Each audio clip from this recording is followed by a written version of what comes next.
Hello everybody, this is a revision of present perfect.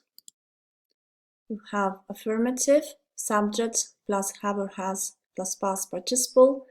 I have watched a video. Negative, subject, plus have not or has not, plus past participle. I haven't watched a video.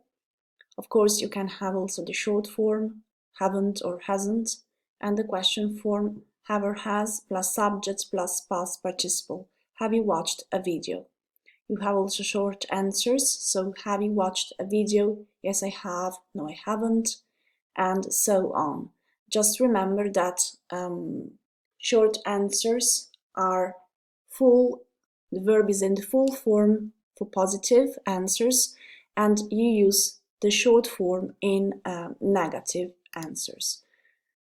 Past participle is formed in this way.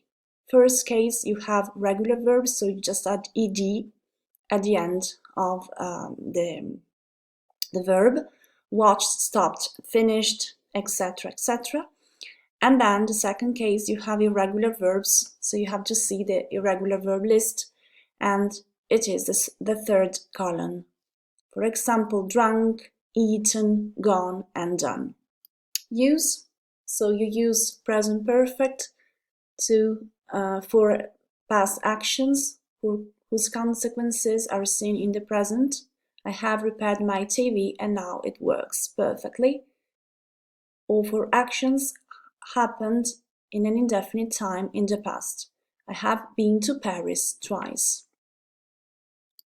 You use present perfect with some adverbs, for example, just, appena, I have just seen Mary, ho appena visto Mary, and just goes in the middle, so between the auxiliary and the past participle.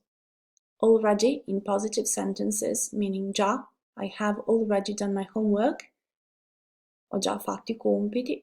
Yet in questions, meaning già, have you done your homework yet? Hai già fatto I compiti. And yet in negative sentences, non ancora, ancora. I haven't done my homework yet. Non ho ancora fatto I compiti. Then you use present perfect also with ever in questions. Mai, have you ever been to Greece? Sei mai stato in Grecia? And never in positive sentences. Non mai, I have never been to Spain. Non sono mai stato in Spagna. Note the difference between been and gone.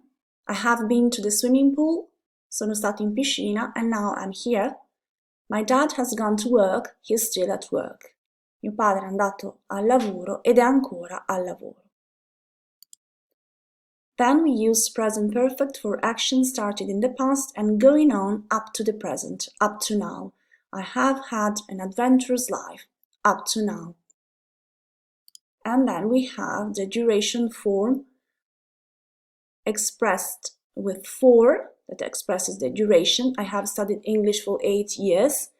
Ho studiato inglese per 8 anni e lo sto studiando ancora. And since expresses the starting moment of an action. I have studied English since 2012. Studio l'inglese dal 2012. And the question is how long? How long have you studied English?